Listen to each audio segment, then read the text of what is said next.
From the studios of the Richmond Register, it's this week's edition of the Richmond Register Sports Show. Every Thursday night at 9 o'clock, Richmond Register sports editor Nathan Hutchinson and Richmond Register sports writer Ricky Barker will talk about this week in Madison County sports. Welcome to the show.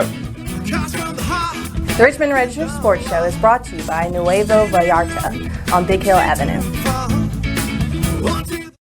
Hi, welcome back everybody to the latest edition of the Richmond Register Sports Show. I am Richmond Register sports editor Nathan Hutchinson. With me is Ricky Barker, Richmond Register sports writer, and we didn't get canceled after the first episode. We're back. Yes. So I guess that's a good thing. Yes, thank you for watching, those that did the first show, and hopefully you're tuning in right now. So we're still on the air, so we haven't gotten canceled yet. So. It was a busy week around the county with lots of high school sports. We've got lots to talk about, but first of all, we want to mention our guests. We have three guests on tonight. We're going to start off with Madison Central senior golfer Maddie Neely. She won the KGCA All-State Championship over the weekend, and then we will have Berea football coach Aaron Sept and senior offensive/defensive lineman Matt Crutcher on as well. So got a lot of stuff to get through here. We want to kind of go through all this stuff so we can get to our guests and hear what they have to say. But it's homecoming week in Madison County. It's busy week. Crazy that all three schools, all three football playing schools, Madison Central, Madison Southern, and Berea, all with homecoming this week, all with home games on Friday night. Having the parades on Thursday. Mm-hmm. And it's going to be an exciting time. I mean, yeah, they've already closed down the streets and stuff and said, if you're going that way, I think it's like Berea's at 6, Southern's at 7, and then I think Central is at 6 too. So. Mm-hmm. Yeah, it's going to be exciting. Central has Dixie Heights at home, Southern has Connor, and after a couple weeks off, Berea has Sayre there. So, like I said, we'll talk a little bit more about that game with Coach Stepp and Matt Crutcher here coming up in a little bit. We mentioned Maddie Neely. We wanted to go just kind of quickly recap her accomplishments before she comes on the show here.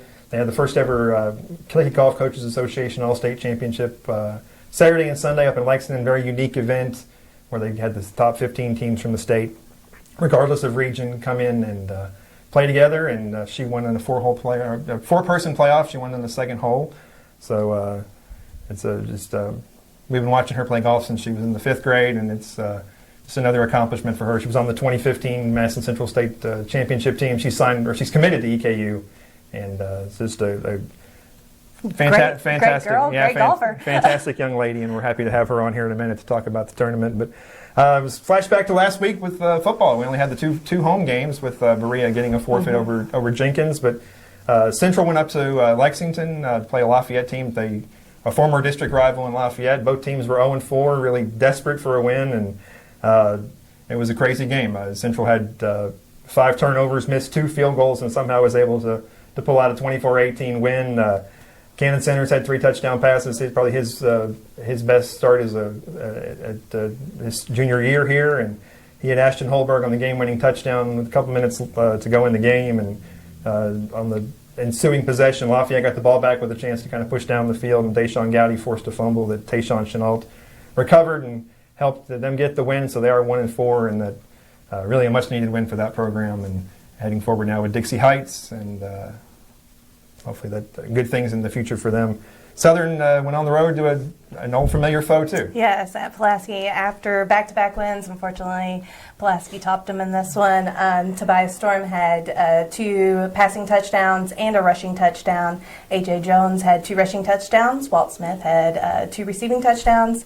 And Jake Sloan, who is committed to EKU, had 9 catches for 156 yards and 2 touchdowns. Yeah, he plays for Pulaski County. That'll be a good pickup for EKU. Yeah.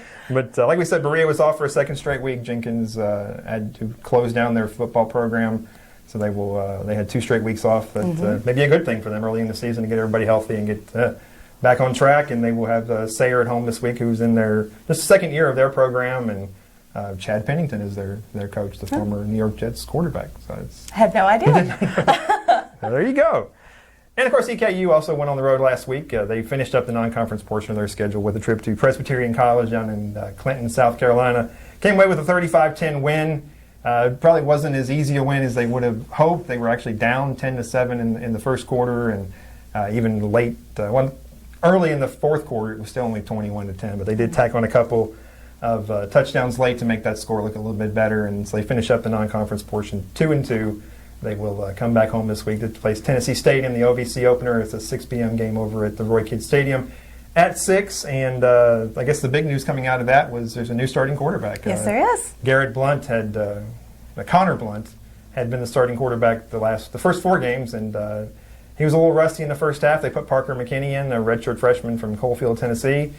He came in and threw 2 touchdowns, ran for another, and they announced on Monday he would be the starting quarterback on Saturday. Of course, he started the last 2 games of last year, so he obviously has started before. So I can say he just decided to go in a different direction there. Well, well-earned start. Yes, definitely.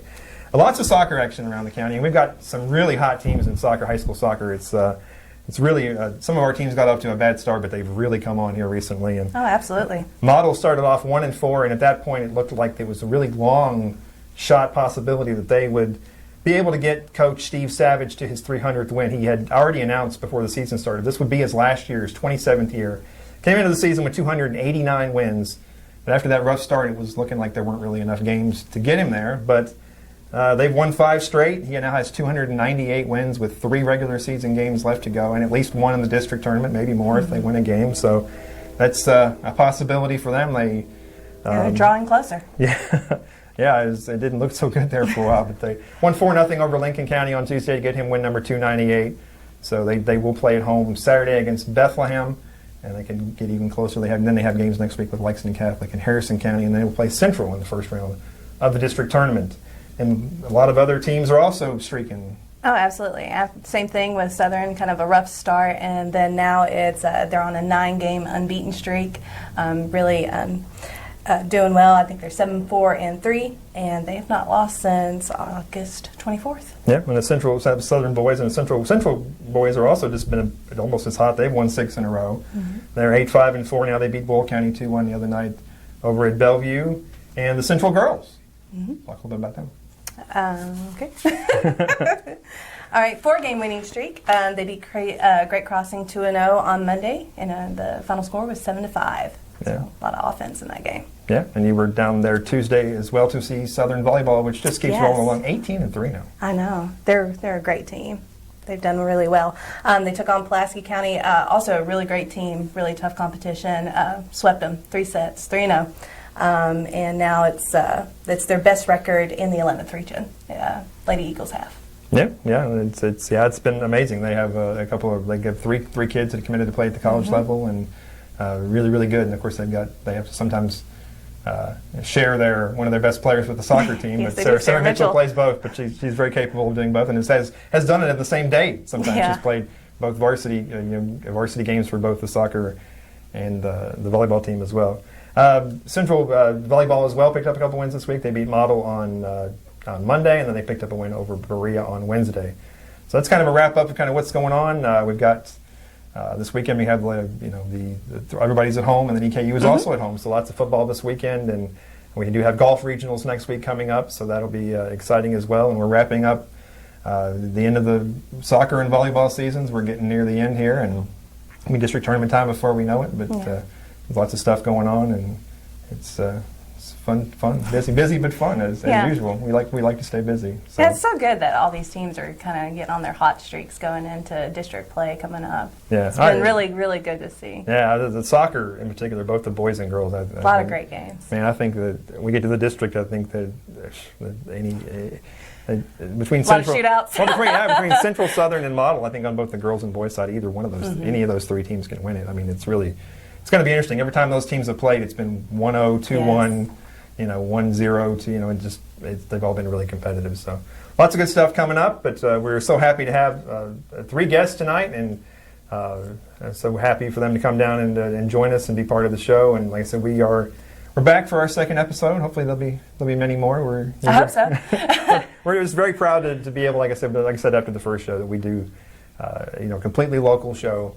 This is all Madison County all the time, and we're just very happy to be able to get this opportunity to hang out with you guys and talk to some local people. And I think we might want to, real quickly here before we bring our guests on, talk about, there's a bit of confusion about the show, and it premieres live on Thursday nights at 9 on YouTube and on our Facebook as well. But The show is available anytime after that. Yes, you can continue to watch it even if you miss the premiere. Yeah, if you don't catch it at 9, it is on the YouTube channel. It is pinned to the top of the website, the richmondregister.com.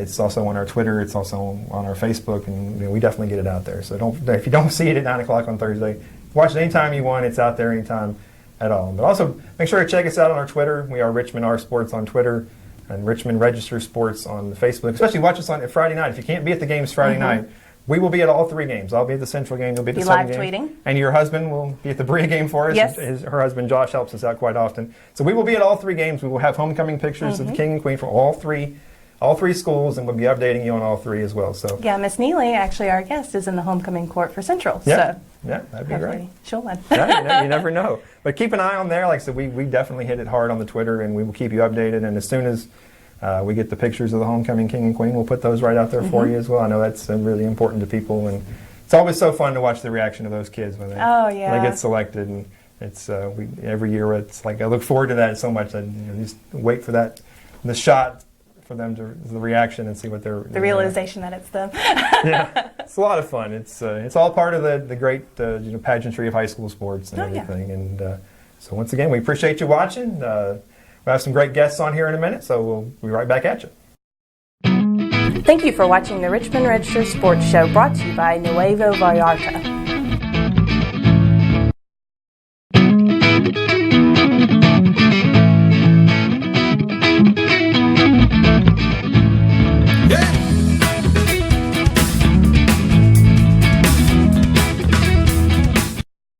Welcome back, everybody. We are here with Madison County's newest state champion, Maddie Jo Neely.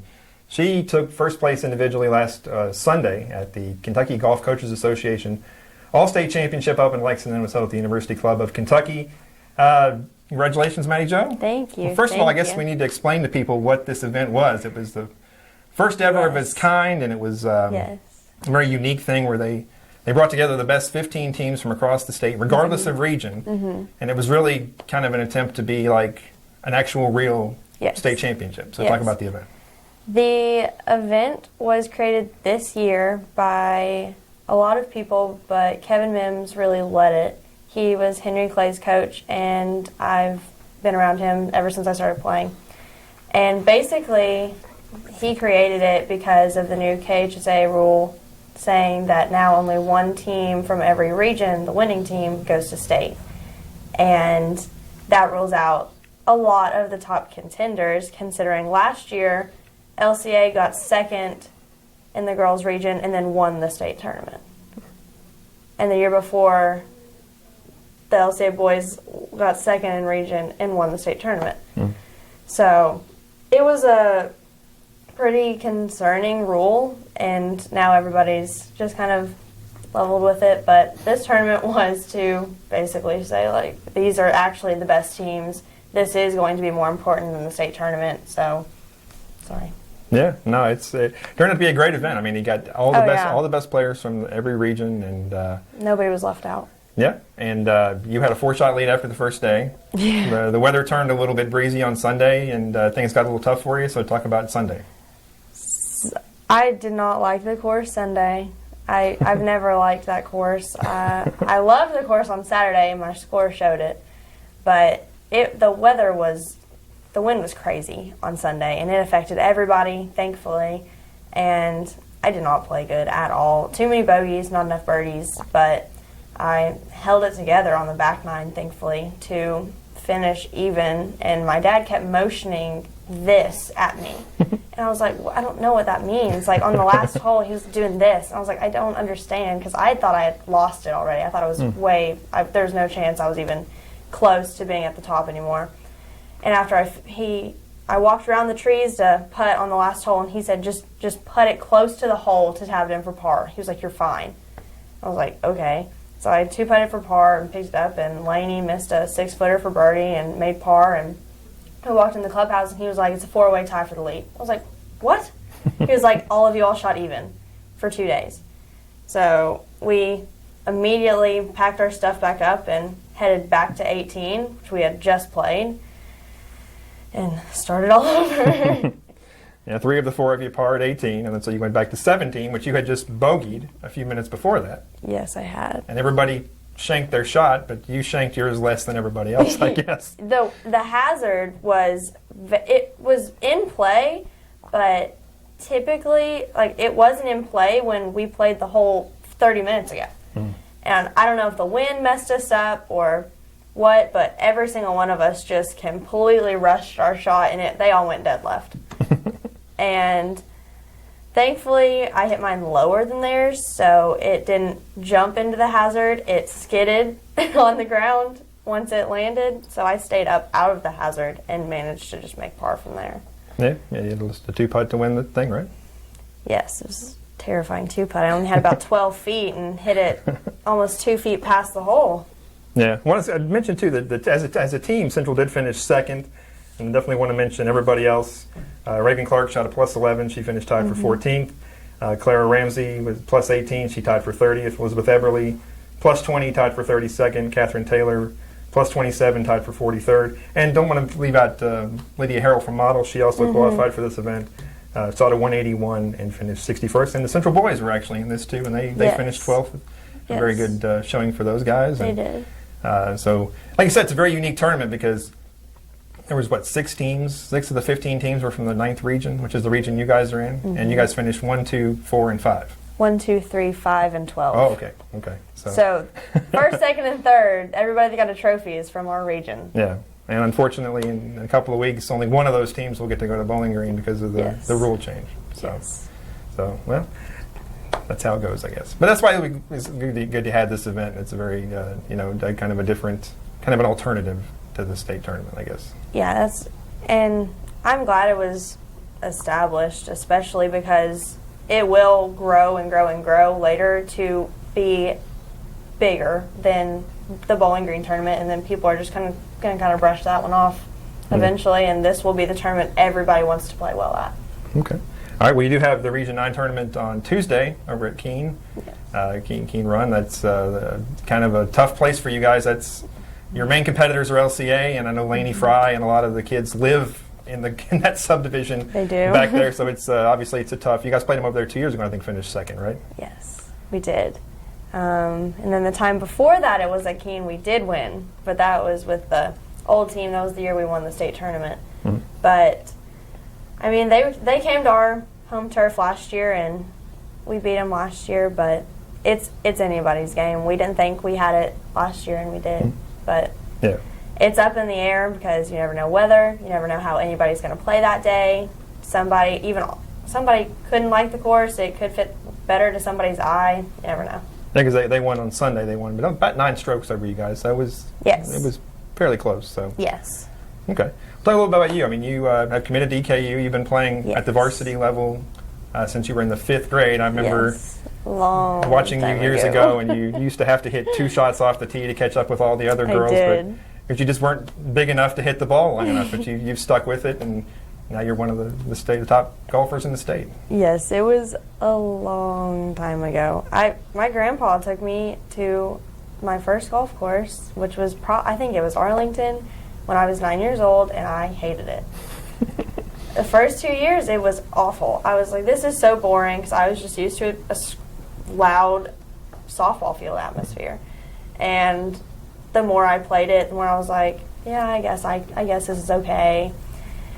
And then I kept playing, and I was like, wow, I really love this. And started getting lessons, started getting better, and then once I started seeing myself getting better and started seeing myself winning tournaments, the summer before my freshman or sophomore year, I think I was like, okay, I want to go to college for this. I want to get really serious about this, and started my recruiting process from there. Yeah, we're going to talk about that 2015 team. I mean, it's Tristan Nolan, Mackenzie Neal. Tristan went on to Illinois. Mackenzie's at Moorhead. You're going to Eastern, and that was an amazing team. First ever state championship in golf for Madison Central. Yeah, we're all still in touch. We've never really lost touch with each other. That was the best team that I've been a part of. But I mean, it was like a sisterhood, and I never thought I could get that again until this team. I mean, we are inseparable. We are with each other on and off the golf course all the time. And I mean, next year's going to be pretty rough leaving them, but you're not going far away though. Not going far away. All right. We appreciate you coming in. Like I said, you got Tuesday over at Keene Trace. We will be there. We'll keep track of you, and everybody keep track of our Twitter and social media accounts, and we'll keep updated on that. But congratulations. Thank you very much for coming in. Thank you for watching the Richmond Register Sports Show, brought to you by Nuevo Vallarta.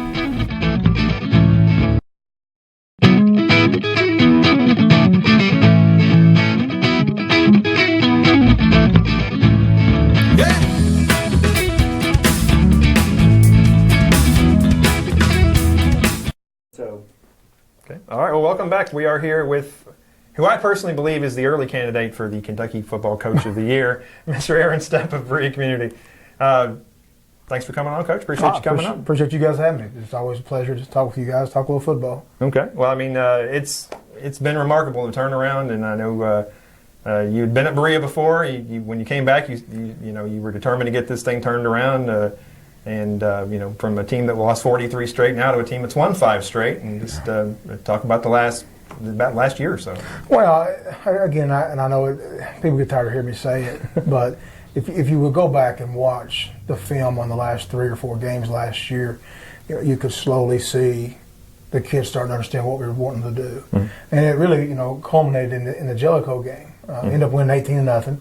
And Jellicoe was not a terrible team. They didn't win a lot of games, but they were great size, really good scheme. To be honest with you, didn't know that we would play as well as we did. But you saw that game, and we really dictated the pace of that game. And in the season on that winning note, we didn't go to the playoffs, obviously. So our kids were in the weight room the entire year in the off season, and that was the emotion that they had. We just ended a 43-game losing streak. We now know a lot of our kids, they didn't know what winning felt like. So when you're in the weight room, it makes it a whole lot more meaningful. Like, we want to do that again. And you don't. Only 6 teams win the last game that they play in Kentucky. We got to experience that, so we didn't have to go into the playoffs and get beat or get beat down. In the playoffs, there's a lot of first round mismatches. So our kids had a really big emotional tidal wave to ride in the off season. We lost 4 kids off last year's team, so there really wasn't a lot of things to replace. A lot of pieces to the puzzle. Had a couple kids that moved in last year that were not eligible, that got eligible. Timmy Thompson being one of those. And like another great piece. We lost. Zane Brown graduated, and I think Timmy kind of picked up where Zane left off. So it really wasn't that big of a drop off from talent standpoint. Zane was a really good football player for us. As Timmy is as well. So that's what I'm saying. You kind of replace that piece with that piece once Timmy got eligible. Like I said, our kids just really have taken their coaching. They've done all the things we've asked them to do. I really felt like that win last year that ended the streak was going to be what propelled our football team to great things. Not just this year, but going forward, because our kids had not experienced a win. Our middle school team had not won until last year. I think it had been 3 years since they won until last year. Last Saturday, or 2 Saturdays ago, we beat Caverna at home, and that was the first win that any of our kids had on their home field in their high school career. Yeah. So you get to experience that, and it's like anything else. Winning becomes a habit. Unfortunately, as I say, so does losing, and we went down that path. So that's just kind of where we're at. We just, like I say, that win last year made a big difference, and our kids got a taste of that, and they thought it tasted pretty good. So they worked their guts out to make sure they get to keep doing it. Yeah, and this is kind of a culmination of a lot of things. I mean, when you took back over, the city had committed to rebuild Diverson Stadium. And that was a big thing for you guys to get back on your own home field after having to play at Ferristown for, I think, 3 seasons. Yeah, 3 or 4. Yeah. But just that and bringing you back, and now the excitement. I mean, that Saturday game against Caverna. I mean, probably about 1,000 people. You had everybody out there tailgating in the parking lot. I mean, it's really just amazing, the rebirth of the whole thing. Yeah, if you put the people who were wrapped around the fence in the stand, of course it was so hot that the people in the stands were melting. But if you put the people wrapped around the fence up in the stands, we probably read about 1,500 people. And then, like you said, the tailgating, they went out in the parking lot. Which when I was here 20 years ago, the first year we were 2-8, and the next year we were 8-2, and that was very similar to the kind of atmosphere that I recall back then. Standing room only crowds. Of course, that was back when we had the large stadium and still standing room only. But the city committed to helping us get to where the city and the school kind of could join there to do some things, and committed to helping us get back on campus. And I had told the administration when I agreed to take the position, I said, we are going to play on our field. Yeah. We're not going to go to a middle school. Our kids need to have, and not just our football kids, but our school kids need to say, we're going to play a football game at home. A lot of our kids walk to school. We're a city school. A lot of our kids walk to school. Our kids can't walk to a football game at Ferristown. So you lose some attachment to the team. You lose some association with the team. I can't get a ride to Ferristown. I can walk from my home over to the field and watch the team play tonight. It's really been. If you come, you want to see something fun. It's homecoming week for us, so you want to see something fun. Come see our school right now. It's every day. Yeah, it's an exciting time. It's an exciting 50th time. anniversary of the school. Exciting time. 50th year anniversary. We've had alumni in all week over there. Kids have said they've had, the kids have said that they've had, different people come through the halls. I've got 4 kids in my own, and of course all 4 go to Berea. So, they've been decorating floats. It's been something every night, And the Athletic Hall of Fame inductees. Athletic Hall of Fame, Saturday. and all that stuff's going on. There's so much. Here's how crazy it is. There's so much going on. I don't know everything that's going on. That's just it. We got the parade tomorrow, and then we're doing some things with the elementary kids. I think on Thursday or Friday, just to let the elementary kids meet some of our football players and some of our cheerleaders and band members. So it's just it's a great time for us right now. Really happy for our community, and not a lot of that, to be honest with you, had anything to do with me. More than anything, I was somebody who had been here before, who had some success, and kind of had used a recipe for success, and all we're doing really is using this very similar recipe in order to get to where I think we can be. That's really all what I brought to the table. I haven't made any tackles, I haven't scored any touchdowns. I'm not going to. If you've seen me run, I won't be scoring anytime soon. But no, like I say, it's really been a great buy-in from our staff, a great buy-in from our school, our community. Right now, a buddy of mine from Lexington, he works in Lexington. He sent me a text the other day and said, I just want you to know that they're talking about Berea football around our water cooler in Lexington. So it's kind of transcended into other areas in the state. Yeah. Now, you were here from 98 to 2001, had a 21-22 record and made the playoffs 3 times. And then, of course, you went on to Clay County, Harrison County, Franklin County, Shelby Valley before you came back here. Yeah. John was the Johnny Cash of high school football. I've been everywhere, yeah. Been everywhere. Sure. We'll talk about the kids that are scoring the touchdowns and everything like that. Let's kind of go through and mention some of those kids. Obviously, we had a feature last week on the two Whitaker twins. Kind of talk about those guys a little bit. Quarterback, wide receiver, two kind of different kids. One's kind of quiet, one's a little more outgoing. Yeah, and it's weird because the one who's the quieter of the two is the quarterback, and normally you would want the quarterback to be the more social of the two. But both good kids. Both kids, they've really taken to what we've been doing the last 2 years. Matter of fact, we had practice today, and I talked to Jared. I said, look, man, we've been trying to tell you this now for 2 years. And I said, you're sitting out here dancing out here, you catch a ball and you want to dance. I said, you're the biggest kid on the field. I said, just run over me. I said, you've been here for 2 years. And like I said, now it's like, oh yeah, coach. And I said, what did you do wrong? Well, coach, I should have lowered my shoulder. Whereas last year he said, I don't know what I did wrong. So they've really taken to our system. Both those kids have done a great job. Of course, Timmy Thompson, we already talked about Timmy. Timmy came over last year. Was not eligible. Had to sit out from Madison Southern. Had to sit out for football, sit out for basketball. Did get to be eligible for baseball. Had a really nice baseball season, and then actually hadn't played football since the 8th grade. So really, this is his first year playing football since he was in the 8th grade over, I think, at Foley. 4 touchdowns against Caverna, not too bad. Well, he had 5. Five touchdowns. And I don't leave it out because he'll let you know it was 5. But sorry, Timmy. But he, Timmy, I say Timmy's taking to what we're doing, and that again, the first 2 games, Timmy was playing wide receiver for us. I think he had 97 yards receiving, had 6 or 7 catches, and we were at a staff meeting the Sunday prior to the Caverna game, and I told our staff, I said, we're really foolish I said, we've got a kid like Timmy who can run and who can catch. I said, of course, but let's give him the ball in the backfield and see what happens. And I think he had 217 yards and 5 touchdowns.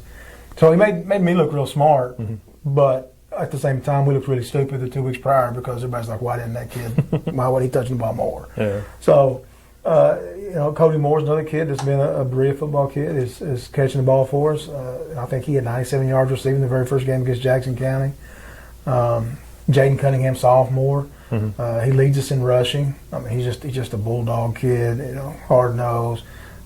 Really has worked his tail off in the weight room. I think his squats are about 680, and him a sophomore. I mean, just to put that in perspective. I mean that, that's 1/4 of your pickup truck that he can pick up in the weight room. The kid's just a monster. I mean, he just does great physical things, and only a sophomore. And he's another kid who has really made that transformation to understanding what we're doing. And then again, I mean, we always talk about those kids and they score the touchdowns. They just like Matt Crutcher. Nothing happens for us offensively or even defensively if those kids aren't doing what they're doing up front. We've got let's see, 3 seniors in the rotation on our offensive line. Of course, Matt being basically our big dog up front. And I mean, without those guys, nothing happens anyway. We're just wasting our time. You can draw up the dirt all you want to, and if you don't get movement up front, it's just not going to happen. So those guys are always the unsung heroes. Nobody really recognizes the fact that every game they say, well, who's the MVP? The MVP is always going to be your offensive line. If you win the game, your offensive line and defensive line won the game for you, and I don't care at what level that is. That's that's elementary, bitty ball, youth league, Pop Warner, college, NFL. If you won the game, you won because of your offensive and defensive line. That's just the way it is. Yeah. Well, I know you had an injury in the offseason. You were in a car wreck, and I know you don't like talking about that, but I want to use that to give you an opportunity to talk about your assistant coaches because they really stepped in while you were out and did an incredible job keeping the program going. And I know, every time I talk to you, you want to praise them. So please give them a shout out. Those guys have been, Sean Thacker, Tony DiGregorio, Ozzie Combs, who's one of my former players, Aaron McIntosh, who's also one of my former players. Those guys. I mean, I literally, and without going into a lot of detail, I literally at one point was just bedfast and could not really do anything. And those guys were put in a situation where, they had to take over. I mean, and they sat down and they talked to me, and I said, guys, you've got to go and just do this because I don't know how long this is going to take or what this is going to entail. And they did exactly that. I mean, I can't say enough about that. I'm very fortunate in the fact that, Coach DiGregorio played at EKU. He's from Pennsylvania. So he's got a long history, a lifelong history of knowing football and college football. Coach Sean Thacker's been a head football coach. He was a head coach at Pike Central. He was a head coach at Caverna. He was a head coach at a little school in South Carolina. He's also been an assistant coach at the college level. And then the other 2 guys, Ozzie Combs and Aaron McIntosh, are both former players of mine. So they knew, without being told, the expectations that I had when they played. So you take all those pieces, all those little potpourri pieces, and you put them together.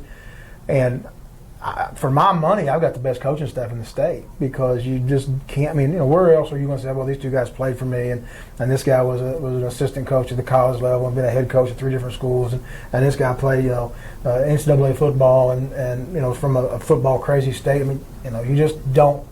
Most times when what we went through in July, when something like that happened, most of the time the football program would have just been left and good luck. And then whatever was happening would have probably been a catastrophe. We were extremely fortunate in the fact that the staff that I had put in place were able to. We didn't miss a beat. I mean, they didn't miss a beat. When I was able to communicate, they communicated with me daily when I was able. And if I wasn't, they just say, "How's Coach doing today?" Well, my wife would say, it's not a good day. He's in a lot of pain, or he's in therapy, and they would just take it and run with it. Like I said. Of course, Tony and Sean were both with me last year. So it wasn't like they didn't know our terminology or didn't know what we did or how we did it. The biggest transition I think for us was we did change offenses. We went from more of a balanced offense. Then we went to last year we were more of a run focus. Again, because I think our skill set this year's a little better. But that was really the biggest difference. Everything else, they kind of just ran with it. Yeah. I think probably when I came back, they probably wanted me to just leave. Look, why are you here? Just, I'm sure the players were like that. They're like, why? Why is the grouchy guy back now? He's always in a bad mood. It seems like. But all joking aside, I can't say enough about those guys. Those guys have been. They were a godsend for me and for my family at a time when we really needed. I needed that more than anything. I needed that so that the football team and the football kids were not going to suffer. So, and leaving it where that is, that I just can't personally say enough about what those guys did for our team and for me personally. Okay. Well, 4-0. You come back home after a couple of weeks off, and you got Sayre this weekend. It's obviously a team that just started their program back up last year. A very well-known head coach, Mr. Chad Pennington, played in the NFL. He's got a little notoriety. He of course played for the Jets. I think was the Jets his entire career, actually 12 years in the NFL, and his son is actually the quarterback. So that's a pretty good genetic makeup. When your dad was an NFL quarterback for 12 years, so he's obviously a kid we're concerned about. They've got some tremendous skill kids up front. Up front, we're going to be a little bigger than them. Probably, not terribly, but we're going to be a little bigger overall, man for man. From a skill standpoint, they got as good a skills we got. It's going to be a really good matchup for us. And they've been spending a lot of time getting ready because they start true district play. Actually, they'll enter the district next year. So, Chad's done a great job getting those kids ready. And, I know they played a full JV schedule last year. They're playing a partial varsity schedule this year. And then there'll be a full-time varsity schedule next year. So, I think they're 2-1 or 2-2 right now. Plays about state teams, but we don't have. There are no gimmies for us. Every game we have, other than Jenkins, who forfeited, but every game we got to show up and be on our game. Again, there's a lot of distractions this week too, homecoming and 50-year, people coming back and parades and floats, and so we've had to really talk about focus and making sure that we, keep our mind on where it needs to be this week. Yep. Well, it is homecoming down at Berea, so if you're in the area, you want to come on out. It should be another big crowd. A lot of excitement around the program right now. Thank you very much for coming in. Very much appreciate it. Thank you all. We're so very happy for y'all's success, and appreciate it. We like to root for everybody, and it's so nice to see you guys going in the right direction. We sure appreciate you guys and appreciate the coverage, and most certainly appreciate you guys extending the offer to come down and talk with y'all this evening. Anytime. Thank you very much, man. All right. Thank you for watching the Richmond Register Sports Show, brought to you by Nuevo Vallarta.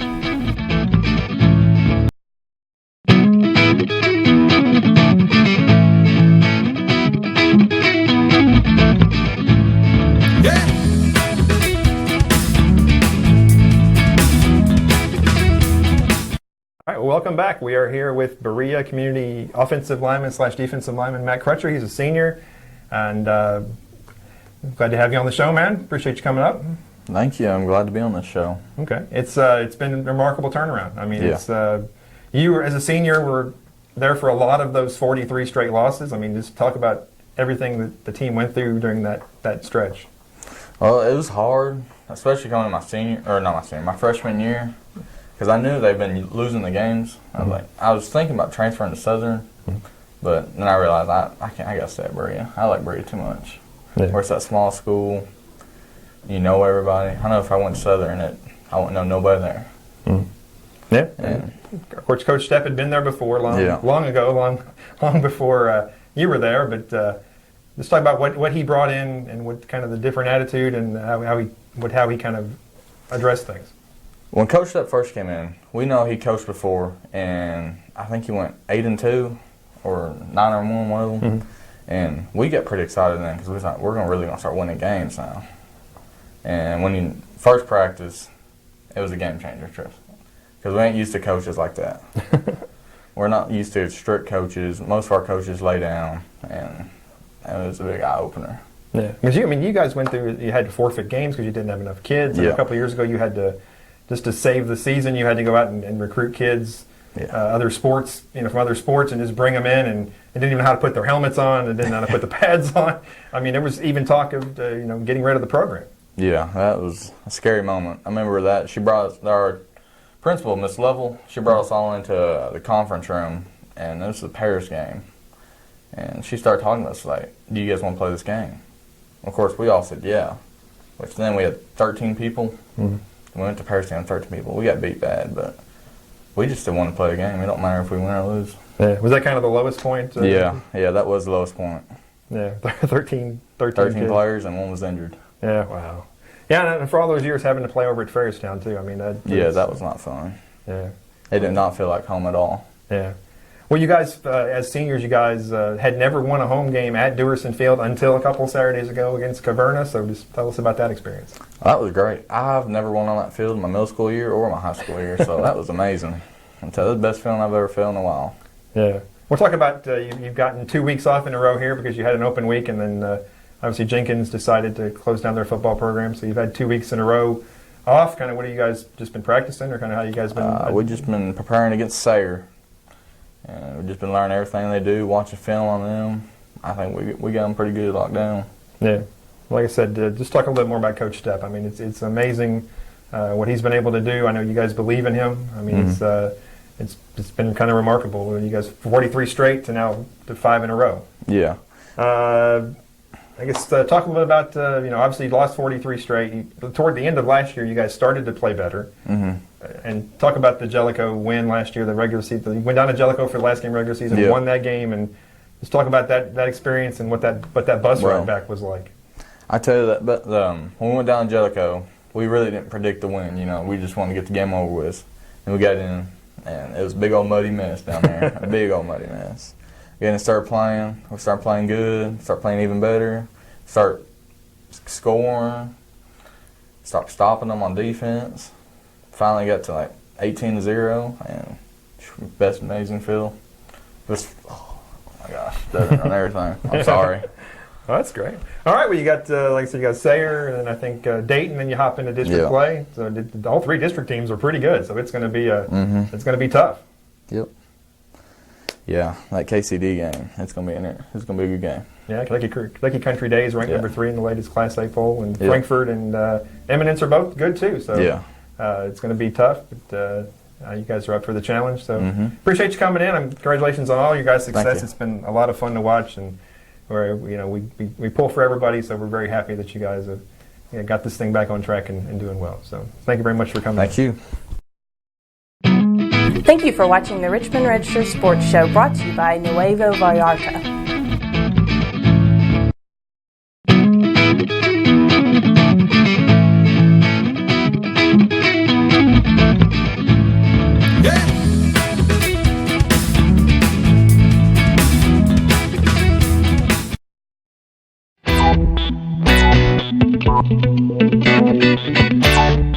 Almost 2 decades. That's right, I've covered local sports in Madison County for almost 2 decades. The Madison Central Indians, the Madison Southern Eagles, the Model Patriots, the Berea Pirates, the EKU Colonels, and the Berea College Mountaineers. I've covered them all. Football, basketball, baseball, softball, volleyball, track, cheerleading, golf, youth sports, and more. It's all being covered by the Richmond Register. Join us for a brand new weekly sports program. Watch the Richmond Register Sports Show every Thursday at 9 p.m. Be sure to like, share, and follow us on all our social networks, and to subscribe to the Richmond Register online or get your own subscription delivered. If it's sports in Madison County, we cover it.